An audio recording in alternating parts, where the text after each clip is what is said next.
College স্ট্রিটের এলাকায় রমানাথ মজুমদার স্ট্রিটে রয়েছে কলকাতার অন্যতম জনপ্রিয় পাইস হোটেল মহল।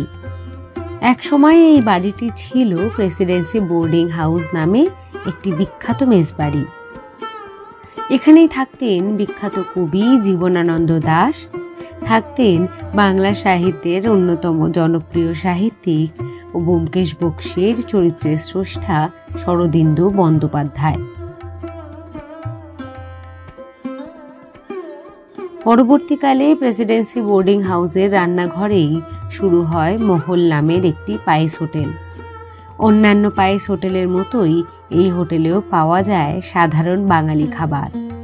ঐতিহ্য অনুসারে এখনও কলা পাতায় খাবার পরিবেশন করা হয় এখানে। আর এই গল্প নিয়েই আজকে আমাদের গল্প কথা কলকিয়াল কলকাতায়।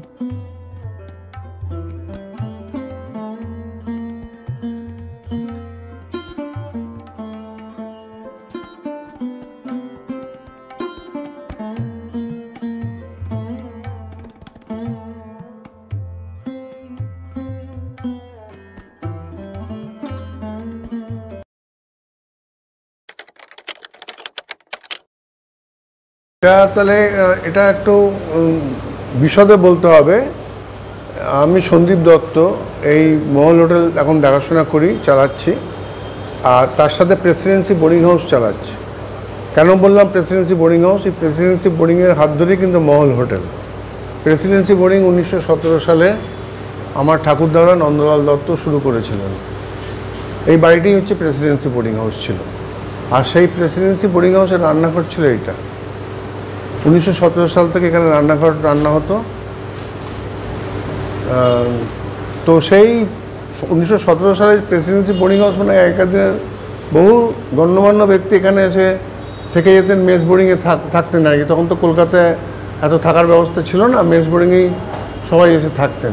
লেখাপড়া বলুন, চাকরি বাকরি বলুন, ডাক্তার দেখানো বলুন, বেড়াতে আসা বলুন, সবাই এই মেস বোর্ডিংয়ে এসে থাকতেন।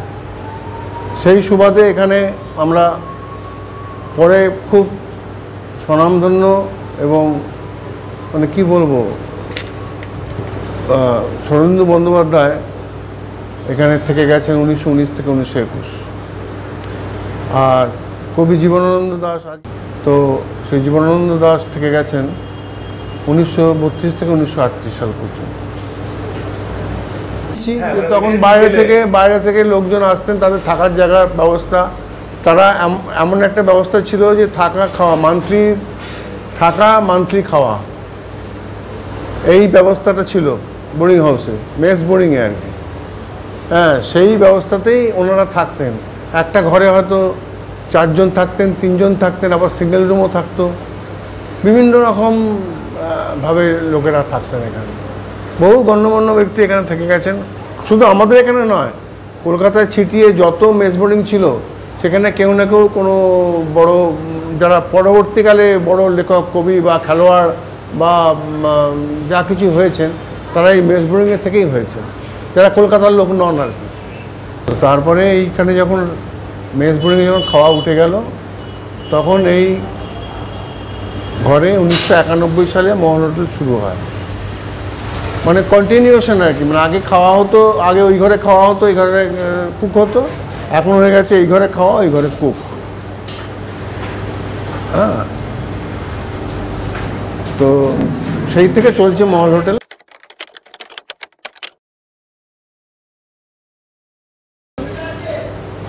আর সেই প্যাটার্নে ঘরনায় খাওয়া দাওয়া চলছে, পুরো বাঙালি খাবার। বাড়িতে আমরা যা খাই, রান্না হয়, ঠিক সেই রান্না এখানে খাওয়া হয়, তৈরি হয়। মেনুর মধ্যে যেমন আজকের মেনু হচ্ছে ভাজার মধ্যে নিম বেগুন আছে, যেটা বাঙালিদের পাতে পড়ে, নিম বেগুন, মাছের ডিমের বড়া, পোস্ত বড়া, শুক্তো, আলু পোস্ত, কাঁটা চচ্চড়ি, পুঁইশাক মাছের মাথা দিয়ে। আর মাছ তো এখানে সব রকম হয়, মাছই খেতে আসেন এখানে লোকে বেশি। কাতলা মাছ থেকে শুরু করে ইলিশ, চিতল, আর পাবদা, পমফ্রেট। আজকে ভ্যারাইটিটা একটু কম আছে, মাছ ভালো পাওয়া যায়নি, ভালো মাছ না পাওয়া গেলে আনা হয় না। তো এইভাবেই আমাদের হোটেল চলছে, যেদিন যেরকম বাজারে মানে মাছ পাওয়া যায় সেইভাবে আনা হয়। পাইস হোটেলের নিয়মিত তাই, যেদিন যেরকম মাছ পাওয়া যায়, যেদিন যেরকম দাম থাকে সেইভাবে দাম ফেলা হয়, কোনো নির্দিষ্ট দাম নেই যে পাইস হোটেলের এটা নিয়ম। আইটেম তো আমাদের প্রত্যেকদিন চেঞ্জ হয়, রোজ সবজি এক সবজি হয় না, শুক্তোটা রোজ হয়, হ্যাঁ, এছাড়া অন্য সবজি রোজ চেঞ্জ হয়। হ্যাঁ, তারপরে দেশি চিকেন হয় একদিন, মেটে চচ্চড়ি হয় একদিন, ধোকার তরকারি হয়, সব দিন ভাগ করা আছে। যেমন সোমবার দিন আজকে ধোকা হয়েছে, আবার শুক্রবারে ধোকা হবে, হ্যাঁ, এরকম আর কি।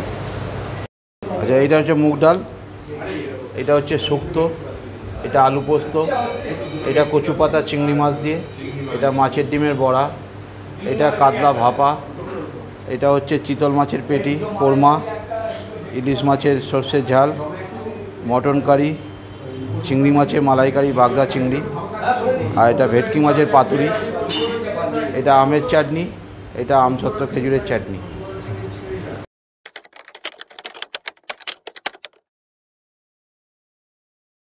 অবশ্যই অবশ্যই অবশ্যই, মানে বাঙাল ঘুঁটে মিশিয়ে রান্না আমাদের, হ্যাঁ, একদম বাঙাল ঘুঁটে মিশিয়ে রান্না। সেই মতো করে আমাদের মানে একটা রান্না হয়েছে আর কি। এদেশি রান্নাতে বেশি মিষ্টি থাকে, আমরা সেটা দিই না, অনেকে বলে মিষ্টি বেশি হয়।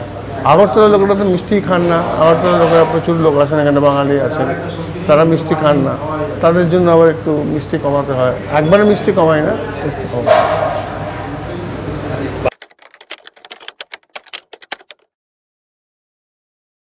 না, সবাই ভালো, দেখুন প্রত্যেকেই চেষ্টা করে তাদের বেস্টটা দেওয়ার জন্য। এবার কাস্টমাররা বলবে যে কোনটা ভালো কোনটা খারাপ। কোন জায়গাটা আপনি করছেন যে আপনি এইটা এক্সট্রা করতে চাই? না, আমি এক্সট্রা কিছু করতে চাই না। বাড়িতে আমি চাইছি যে বাড়িতে যেরকম রান্না লোকেরা খান, বাড়ির মতো রান্না যদি লোকেরা খান, শরীর স্বাস্থ্য খারাপ না হয়। আমাদের একটা যেমন কাঁচকলা পেঁপে আলু দিয়ে একটা জিরে বাটার ঝোল হয়, সেই ঝোলটা আমাদের খুব পপুলার, বিশেষ করে গরমকালে। দেখুন, কাতলা মাছের হালকা ঝোল বলে লেখা আছে, হ্যাঁ, কাতলা ফুলকপি আলু দিয়ে ঝোল, সেটাও হালকা, এরকম আর।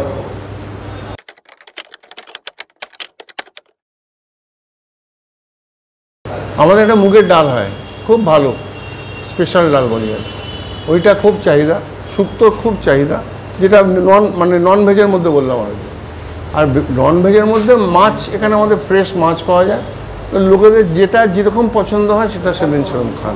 আর আপনি তো রোজ তো তুমি এক মাছ তুমি খেতে ভালো লাগবে না, কোনোদিন ট্যাংরা ভালো লাগলো, কোনোদিন আড় ভালো লাগলো, পাবদা ভালো লাগলো, আর যার যেরকম পকেট মানে করবে সে সেরকম খায়।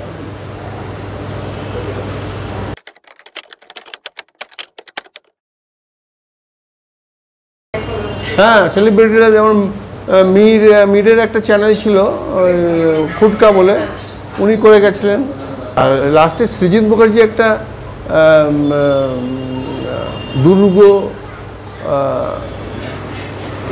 দুর্গ রহস্য বলে একটা সিনেমা করেছিলেন। তো ওইটার প্রিমিয়ার শোর আগে উনি এখানে এসে খেয়ে গেছিলেন, যে জায়গাটা শরদিন বন্দ্যোপাধ্যায় থাকতেন, ব্যোমকেশ থাকতেন, সেই জায়গাটা কীরকম একবার দেখে যাই বলে উনি এখানে এসে এই চেয়ারে বসে উনি খেয়ে গেছেন।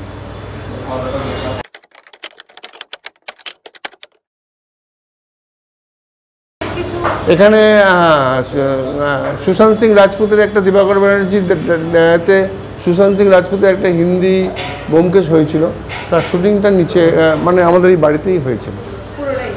হ্যাঁ, মানে প্র্যাকটিক্যালি বলতে গেলে শুটিং ঠিক ওইভাবে আর্টিস্টদের দিয়ে শুটিং হয়নি, ওরা এসেছিলেন আর্টিস্টরা সবাই, কিন্তু শুটিং ওরা বাড়িটা পুরোনো বাড়ি তো, হেভি মেশিন টেশিন তোলা অসুবিধা হবে বলে পুরো ছবি তুলে নিয়ে গিয়ে সেট তৈরি করে ওনারা ফিল্মটা করেছে।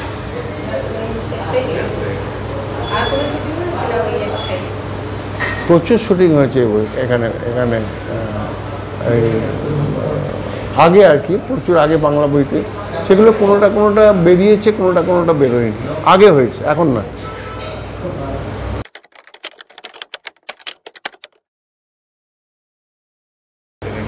ভবিষ্যৎ কোনো ব্যবসায়ী কেউ কিছু বলতে পারে না। আমার জেনারেশনে আমি বলতে পারি আমার ছেলেমেয়েরা অন্য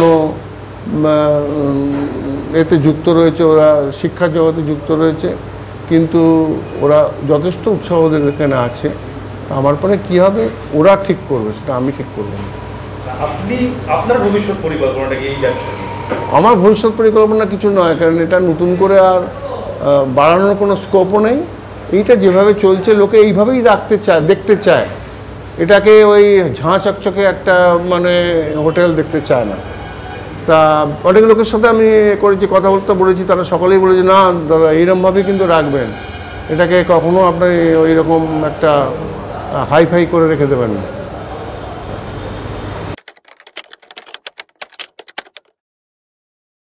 হ্যাঁ, টাইমিং হচ্ছে সকাল 10টায় খোলে 4টে পর্যন্ত, আবার রাত্রি 8টায় খোলে, ওই 10:15 পর্যন্ত চলে, 10টা 10:15। জোম্যাটো সুইগি দুটোতেই আছে। জোম্যাটো থেকে প্রচুর, সুইগি থেকে প্রচুর লোক খাবার নেন। যারা এখানে খেয়ে যান হয়তো দূর থেকে এসছেন, তারা জোম্যাটো সুইগি থেকে খাবার নেন। বহু দূর থেকে, কলকাতার মধ্যেই মানে অনেক দূরের থেকে, বেহালার থেকে, বড়নগর থেকে, হাওড়ার পাশ থেকে প্রচুর লোক খেতে আসেন এখানে। অনেক সময় জায়গা দিতে পারি না, বাইরে দাঁড়িয়ে থাকেন, কিছু করার নেই, কিন্তু কেউ ফিরে যান না, সবাই অপেক্ষা করে খেয়ে যান।